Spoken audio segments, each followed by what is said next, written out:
What's up, you guys? How's it going? Welcome back to the channel. Today's video, I got a couple things to talk about. The main topic at hand is definitely Fanatics and their jerseys and quality, and just taking a look at a couple things that have kind of surfaced over the week. Because I'm going to be honest, right up front, it's not looking great. Like I said, there's two things to talk about, one of which kind of is explained, so it's not necessarily Fanatics' fault, but still, we'll talk about it. And the other one is just not a good look whatsoever. Before we get into it though, as always, if you guys are new to the channel, it means a lot if you guys subscribed.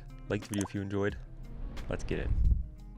So there's a couple things to talk about, one of which is Fanatics actually released kind of every team's jerseys. I know we've already seen this, we've talked about this, I'm not going to dive into that. We also get to see the whole entire Utah Hockey Club's uniforms, which I'm going to be honest, we've seen the jerseys, so we kind of already knew what the rest of the jersey was going to look like. Or rest of the uniform. I could figure that it was going to have black pants. I figured that the striping was going to be the same on the socks. It's not mind-blowing to me. It doesn't like shock me in any way.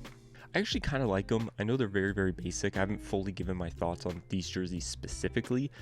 I kind of like them. I think they're pretty solid. I know they're very boring, but I do plan on at least picking one up just because once they have a full uniform or a full team and identity, it'll just be really cool to own one of these. But the main thing is this photo here, and everything looks totally fine with the jersey. You can see it's just an action shot, getting interviewed. Everything looks fine. But then you take a look at the shoulder patch, and you can kind of see something a little bit iffy. We'll zoom in on the next photo, and it's the glued heat-pressed shoulder patch. Now, I have a theory as to why this is like this, but this is not a good look. I'll come right out and say it. I don't think this came from Fanatics like this. I don't think Fanatics shipped them these jerseys with the shoulder patch on it with a heat press like that. I think they quickly did it in the arena, which then I don't know why they wouldn't just stitch it on there. I think they do it with the numbers, or maybe they heat press the numbers. I'm honestly not sure. But I'm also praying that that is the case. I don't know 100% that that's what happened. This could have came from Fanatics like this, but because Fanatics is using the same facility as Adidas, I don't think that's the case. I've seen a lot of people looking at this and panicking when they saw this, thinking like, oh no, here we go, it's Fanatics all over again. But I personally don't think this is Fanatics' fault. Let me know down in the comments your guys' thoughts on that. Do you think this is something Fanatics did, or do you think this is something like the arena did? Next up, this is for sure a Fanatics issue. We have the Seattle Kraken, Matty Beniers practicing here, and you can notice one thing about his jersey, one very, very obvious thing about his jersey, and that's a ginormous rip right up the front. I don't know how this happened. I don't know the backstory behind this, but I personally can't even imagine how something like this would even happen in the first place.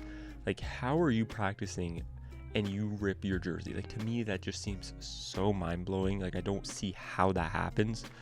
It's got to be just Fanatics product. It's got to be. But then I keep telling myself it can't be, because they're using the same facility that Adidas was. So they're making the literal exact same jerseys. So it just makes me super confused. Did something odd happen to this, or is this just a Fanatics product? Again, like with the other clip, people are roasting this, just roasting Fanatics, but I want to hear your guys' thoughts. Do you think this is a Fanatics issue? This is something that happened because it's a Fanatics jersey? I know this stuff has happened in the MLB, I believe, where you can like have see-through jerseys have ripped, stuff has kind of fallen off, it just looks super cheap. I keep coming back to the thought that they're literally making the exact same jerseys Adidas did because it's made in the same facility. At least I'm thinking that's the case. I know it's made in the same facility, but I'm assuming it's literally the exact same materials being used. So I could be wrong. Maybe it's different materials. But I want to know what your guys' thoughts are. I kind of want to hear from you, because this is not a good start. And the same point, I see that and I'm like, that's not good. Like, that obviously sucks. But at the same time, as long as the jerseys I buy and have in my collection don't rip from just sitting there or wearing it to a Canucks game or something, then I'm totally fine with it. I personally don't really care what's happening to the players. If the players' jerseys are ripping like crazy, I'm sure they will have beef and it'll get fixed.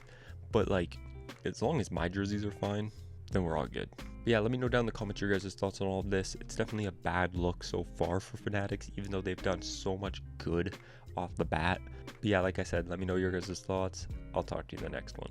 Peace.